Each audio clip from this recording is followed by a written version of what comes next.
Olá amigo, olá amiga, tudo bem com vocês? Sejam todos bem-vindos mais uma vez em nosso canal. Deixa aí o seu like, ativa o sininho e, é claro, compartilhe também essa mensagem para com seus amigos. E se você ainda não fez a sua inscrição em nosso canal, então faça. Eu já disse para vocês que quando você faz a sua inscrição, quando você deixa o seu like, o YouTube entende que é interessante, que é importante essa mensagem e ele mesmo ajuda a compartilhar, ok? Então eu conto com você, compartilhe essa mensagem para que o maior número de pessoas possam conhecer essa mensagem que eu e você temos estudado. Amigos, outro detalhe interessante é que estamos estudando como interpretar as Escrituras. Esse, por exemplo, é o 5º estudo sobre este tema. Você tem o desejo de continuar aprendendo sobre esse tema? Então, vem comigo!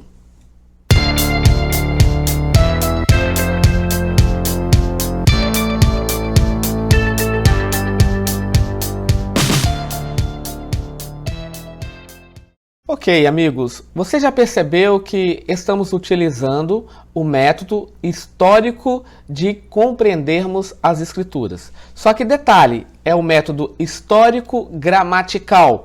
Precisamos conhecer a gramática da Bíblia e para isso eu tenho que saber qual livro que eu estou estudando, qual é a categoria deste livro, e a categoria é grega, ok? É da linguagem grega. Então eu preciso conhecer essa linguagem materna da Bíblia, usando aí a gramática. O segundo, recorremos à história para entendermos o contexto, onde a pessoa que escreveu estava, qual era a sua cultura, qual era a sua geografia, para entendermos a palavra de Deus e aquilo que Deus gostaria que eu e você pudéssemos aprender sobre a mesma. Tá bom? E estamos usando então como exemplo o livro do Apocalipse, porque começamos falando da introdução geral à Bíblia, sobre revelação, sobre inspiração, sobre iluminação. Falei de meios e métodos de como interpretarmos a palavra de Deus. E agora estamos usando este tema na prática. E começamos com a parte mais difícil, que é a parte profética. Porque o que mais ouvimos é: pastor, eu tenho uma dificuldade com o livro de Daniel, eu tenho uma dificuldade com o livro do Apocalipse, e eu gostaria, pastor, de entender melhor esse tema. Então, pensando nisso e pensando na indagação do seu coração, elaboramos então este estudo. E estamos usando então os 7 selos do Apocalipse como capítulo prático daquilo que eu estudei com vocês no tema 1 e no tema 2 do tema Como Compreender as Escrituras. Ok? Vamos lá então. Começamos a nossa parte prática de como interpretar as Escrituras, em especial as profecias do Apocalipse, usando como base os 7 selos. O primeiro tema foi o cavalo branco, que é o ano 27 depois de Cristo ao ano 100 depois de Cristo. É necessário também recapitularmos os temas passados, ok? Começamos usando o cavalo branco, que representa pureza, é a sã doutrina. Mas falamos também do cavalo vermelho, ano 303 ao ano 313. Mas eu não posso esquecer que esses 10 anos aí, 303 a 313, ok, faz parte das 10 perseguições do Império Romano durante 10 anos sobre o povo de Israel. Estudamos o segundo selo, o cavalo vermelho, período que a igreja enfrentou para manter a pureza de suas doutrinas e que viu ser derramado o sangue de seus membros por não renunciar à fidelidade. Quando olhamos agora para o terceiro selo, que é o que vamos estudar hoje, nesta noite, eu tenho que lembrar de alguns detalhes. Vamos ver então quais são eles. A profecia do cavalo vermelho começou no ano 100 e foi até o ano 313.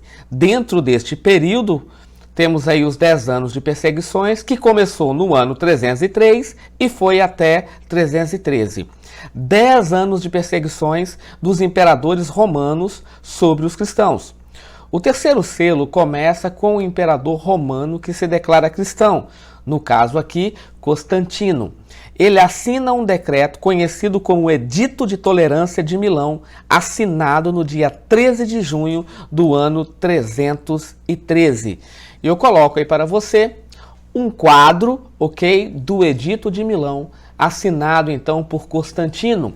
Ele se declarou cristão e ele coloca então o cristianismo como religião oficial do Império Romano. Tá bom? Cavalo branco, pureza. Cavalo vermelho, derramamento de sangue. Mas o cavalo preto, o que ele significa? Eu quero fazer a leitura dele com você agora. Apocalipse capítulo 6, o verso 7 e o verso 8. Quando abriu o terceiro selo, ouvi o terceiro ser vivente dizendo: Vem. Então vi, eis um cavalo preto, e o seu cavaleiro com uma balança na mão. E ouvi uma como voz no meio dos 4 seres viventes dizendo: uma medida de trigo por 1 denário, 3 medidas de cevada por 1 denário, e não danifiqueis o azeite e o vinho. Ok? Cavalo preto. O que representa o período do cavalo preto? Você lembra? E eu quero repetir com você. Cavalo branco representa pureza. Cavalo vermelho representa derramamento de sangue. O preto é o oposto do branco. Se branco representa pureza, preto automaticamente aqui representa então impureza. É um momento delicado do cristianismo que ele começa agora a ser coberto pelas trevas espirituais, tá bom? Eu quero explicar ponto a ponto deste, e esse estudo ele vai ser um pouco mais longo do que os demais. Gastamos aí cerca de 19 a 20 minutos. Este, acredito que vamos avançar um pouco mais, mas se faz necessário porque precisamos recorrer à história, tá bom? Então vamos lá. Cavalo preto. O que representa isso? João ele vê agora um cavalo preto. Se o cavalo branco do primeiro selo representava a pureza do evangelho, que avançou vitorioso nos dias de Éfeso, que Éfeso significa pureza também, ou doçura, o preto significa o contrário. Não é difícil perceber que o cavalo vermelho e o cavalo preto fazem uma contrafação ao cavalo branco. O cavalo preto é uma contrafação ao cavalo branco. Ok? O cavalo branco, ele representa a igreja no seu início, nos seus primórdios, a igreja pregando o evangelho na beleza da sua santidade. O cavalo vermelho, ele começa a perseguir os cristãos, a matar os cristãos porque defendiam a sã doutrina. O cavalo preto, então, é uma mudança de trabalho, de guerra, é uma tática de guerra. O cavalo preto, sabendo que não poderia vencer o cavalo branco, ele associa-se a ele.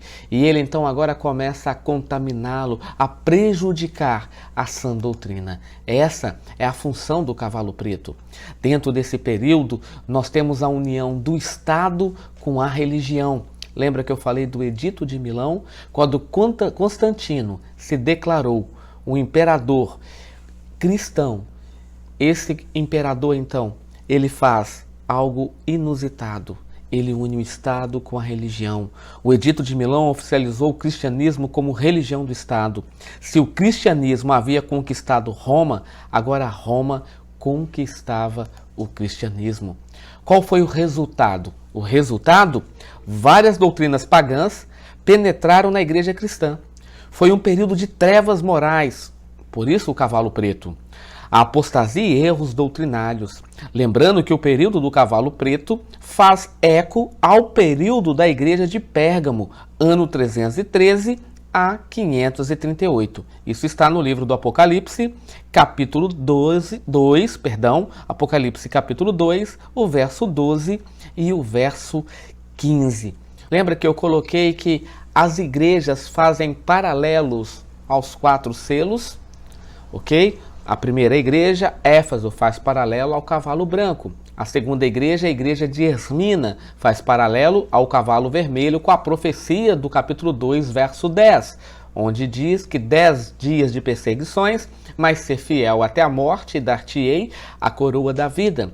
E agora, o terceiro selo faz parte, então, da igreja de Pérgamo, ok? E esse período de Pérgamo é um momento muito delicado no cristianismo.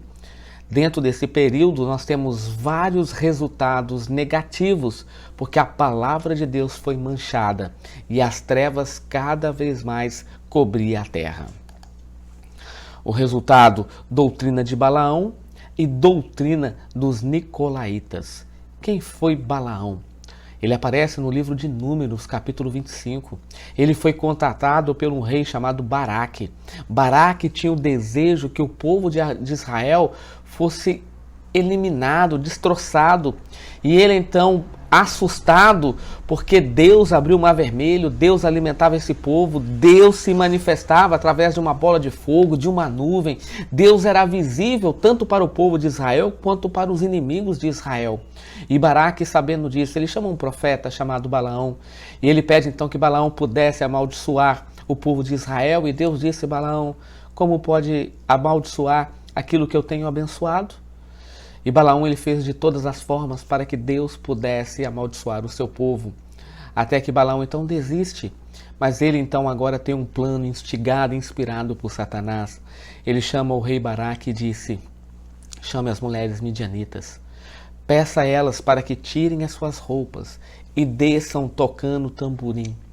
E assim elas fizeram. Tiraram as suas roupas, mostraram a sua nudez e desceram tocando tamborim. Os homens de Israel contaminaram-se sexualmente com essas mulheres. Amigos, mais de 20.000 homens morreram naquela noite. Ellen G. White diz que as mulheres midianitas foram os piores inimigos que o povo de Israel enfrentaram. Isso está no livro Patriarcas e Profetas. Um outro resultado também que temos é a doutrina dos Nicolaítas, ok? Está aí dentro do capítulo 2 também, que fala da igreja de Pérgamo. Jesus disse: tenho, porém, contra ti que mantém a doutrina de Balaão e também a doutrina dos Nicolaítas. Esse nome vem de Nicolau de Antioquia. Era um líder religioso cristão que defendia a poligamia, que defendia o adultério, que defendia as imoralidades sexuais. Ok? E este homem, então, cria este grupo de pessoas que são chamados de Nicolaítas. É um momento também que a pureza, a sã doutrina, começa a se contaminar. O cristianismo agora vai se tornando algo imoral, porque cada vez mais Roma invadia o cristianismo. E eu quero repetir a frase inicial. O cristianismo invadiu Roma, mas Roma agora invade o cristianismo, trazendo toda a sua doutrina para dentro do cristianismo, ok? Mas continuamos então, os resultados não param. Paulo, ele profetizou as mudanças da sã doutrina. Atos capítulo 20, o verso 27 a 31, 2 Tessalonicenses capítulo 2, o verso 3 ao verso 6, 2 Timóteo capítulo 4, no verso 1 até o verso 4. Paulo é bem claro em dizer que a igreja sofreria, que as doutrinas seriam jogadas por terra, que doutrinas de demônios seriam lançadas dentro da igreja. E esse período começa na era do cavalo preto. Paulo já havia profetizado a respeito disso. E agora surge também Constantino. Depois da doutrina de Balaão, depois da doutrina dos Nicolaítas, também agora vem Constantino no ano 313, ao associar-se ao cristianismo, ao dizer que ele era cristão. Na realidade, era uma carta de Satanás. Há um provérbio americano que diz: se não pode derrotá-los, junte-se a eles. Isso aqui é algo, nós ouvimos muitas vezes essa frase: se você não pode ir com seu inimigo, junte-se a ele. É essa frase, é esse provérbio então americano. Esse imperador chamado Constantino, ao assinar o edito de tolerância de Milão, ele se declarou cristão. E quando ele se declara então cristão, ele torna também o cristianismo a religião oficial do Império Romano. E veja só, No dia 7 de março do ano 321, o imperador Constantino muda então o sábado para o domingo. E aqui se cumpre mais uma parte da profecia do livro de Daniel. Em Daniel, capítulo 7, verso 25, diz que haveria um poder sobre essa terra, o chifre pequeno, que cuidaria em mudar tempos e a lei. Constantino, no dia 7 de março do ano 321, ele muda o sábado para o domingo. Aqui começa o chifre pequeno a agir. E é justamente dentro da área ou dentro do tempo específico do cavalo preto, ok? O cavalo preto, então, eu quero ler novamente, porque temos aqui algumas palavras que merecem destaque, ok? Vamos ler novamente? Quando abriu o terceiro selo, ouvi o terceiro ser vivente dizendo, vem, então vi, eis um cavalo preto e o seu cavaleiro com uma balança na mão, e ouvi uma como voz no meio dos 4 seres viventes dizendo, uma medida de trigo por 1 denário, 3 medidas de cevada por 1 denário, e não danifiqueis o azeite e o vinho. Talvez a pergunta é, pastor, o que significa esses emblemas? Já sabemos que o cavalo preto representa impureza, trevas morais, mas o que representa o trigo, a cevada? O que representa o azeite e o vinho? Aqui tem significados, apesar de também termos uma balança. Essa balança significa comércio.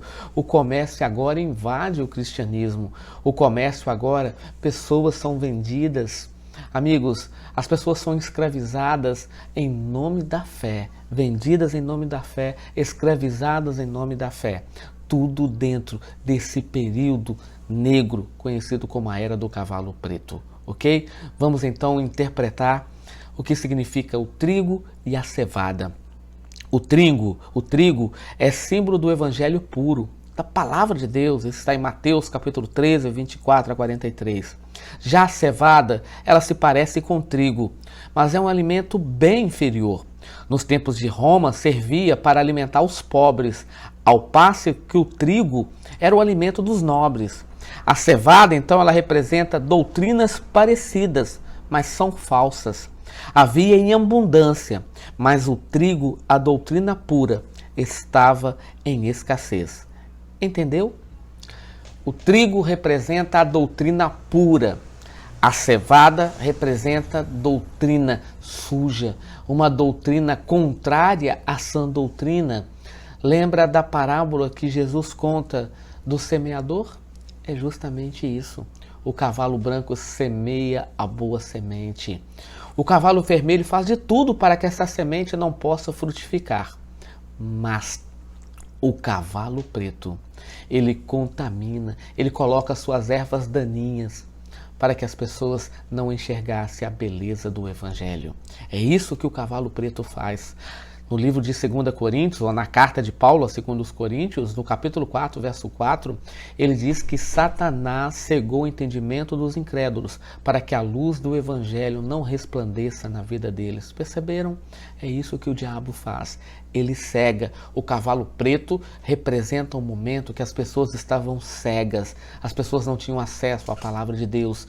As tradições, os costumes pagãos estavam dominando agora o cristianismo, porque Roma, pouco a pouco, trazia sua filosofia, pouco a pouco, trazia suas crenças pagãs para dentro do cristianismo. Mudaram o sábado para o domingo, a imortalidade da alma agora entra também com toda a sua raiz para dentro do cristianismo. Mas eu continuo, você precisa entender também o que representa o vinho e o azeite. O azeite, ele representa o Espírito Santo, Zacarias capítulo 4, verso 2 e verso 6. O vinho representa o sangue de Cristo derramado na cruz, Mateus 26, verso 27 a 29. Apesar da fome espiritual, a obra do Espírito Santo em ampliar o sangue de Cristo nos corações sinceros deveria prosseguir. Esse símbolo se estende ainda ao Evangelho e ao povo de Deus, que deveria ser protegido na corrupção e na fome da palavra de Deus. Perceberam, amigos? O cavalo preto é um momento triste dentro do cristianismo. Sabe o que é interessante? O cavalo branco ainda está passando. o cavalo vermelho ainda está passando, porque os selos foram abertos, mas não foram fechados. E isso me mostra que o cavalo preto também ainda está passando. Existem tantas pessoas com uma cegueira espiritual. Existem tantas pessoas que não acreditam na lei de Deus. Dentro do livro dos Salmos, encontramos o Salmo 119, 176 versos exaltando a lei de Deus. 176 versos mostrando que a lei de Deus deve ser guardada e cumprida à risca. A própria igreja reconhece, e digo a igreja católica, reconhece que foi ela que mudou o sábado para o domingo. A própria igreja reconhece que não existe a palavra domingo dentro da Bíblia e que as pessoas guardam o domingo hoje por ordem da igreja católica. E eu gostaria que você pudesse assistir esse vídeo agora comigo, falando justamente a respeito disso. I have repeatedly offered $1,000 to anyone who can prove to me from the Bible alone that I am bound to keep Sunday holy.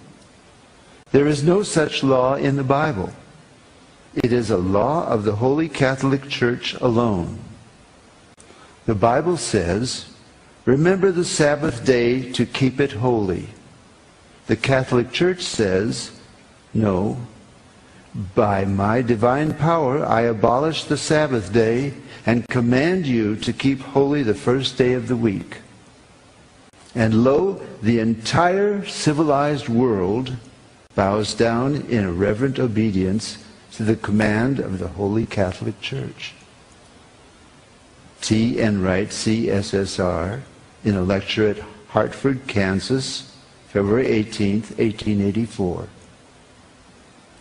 The Catholic Church for over 1,000 years before the existence of a Protestant, by virtue of her divine mission, changed the day from Saturday to Sunday. The Catholic Mirror, September 23rd, 1893. Question: which is the Sabbath day? Answer: Saturday is the Sabbath day. Question: why do we observe Sunday instead of Saturday? Answer: we observe Sunday instead of Saturday because the Catholic Church in the Council of Laodicea, AD 336, transferred the solemnity from Saturday to Sunday. Peter Geierman, The Convert's Catechism of Catholic Doctrine, 2nd edition, 1910, page 50. Question: have you any other way of proving that the Church has power to institute festivals of precept? Answer: had she not such power, she could not have done that in which all modern religionists agree with her. She could not have substituted the observance of Sunday, the first day of the week, for the observance of Saturday, the seventh day, a change for which there is no scriptural authority. Stephen Keenan, A Doctrinal Catechism, page 174. There is but one church on the face of the earth which has the power, or claims power, to make laws binding on the conscience, binding before God, binding under penalty of hell fire. For instance, the institution of Sunday. What right has any other church to keep this day? You answer by virtue of the third commandment. The papacy changed the fourth commandment and called it the third, which says, "Remember that thou keep holy the Sabbath day." But Sunday is not the Sabbath. Any schoolboy knows that. Sunday is the first day of the week. I have repeatedly offered $1,000 to anyone who will prove by the Bible alone that Sunday is the day we are bound to keep, and no one has called for the money. It was the Holy Catholic Church that changed the day of rest from Saturday, the seventh day, to Sunday, the first day of the week. T. N. Wright, CSSR, in a lecture delivered in 1893. Entenderam o que o cavalo preto fez? Contaminou a sã doutrina, mudou o sábado para o domingo, trouxe a imortalidade da alma para dentro do cristianismo. Mas o cavalo branco ainda está passando. O cavalo branco está falando fortemente ao meu e ao seu coração. Qual é a sua decisão? Você quer permanecer cego ou gostaria de enxergar com os olhos da fé? Jesus, quando escreve a carta à igreja de Laodiceia, ele diz: recomendo que de mim compre colírio para que possa ver. Amigo, permitas que o Espírito Santo abra sua mente, o seu coração, para que você possa entender o propósito de Deus em tua vida. Amém? É seu desejo? Então ore comigo. Senhor Deus e Pai, agradecemos pelo estudo da tua palavra. Agradecemos por entendermos o que significa o cavalo branco, o cavalo vermelho, o cavalo preto. E conseguimos entender porque o Senhor deixou um método seguro, que é o método histórico gramatical. Mas o que adianta sabermos de tudo isso se não praticamos a tua palavra? Então pedimos o perdão, pedimos a unção do Espírito Santo e que o Senhor possa abençoar cada amigo e cada amiga que tem participado conosco, pois nós te pedimos essas bênçãos no nome de Jesus. Amém. Ok, amigo, um forte abraço e até quinta-feira. Que Deus te abençoe.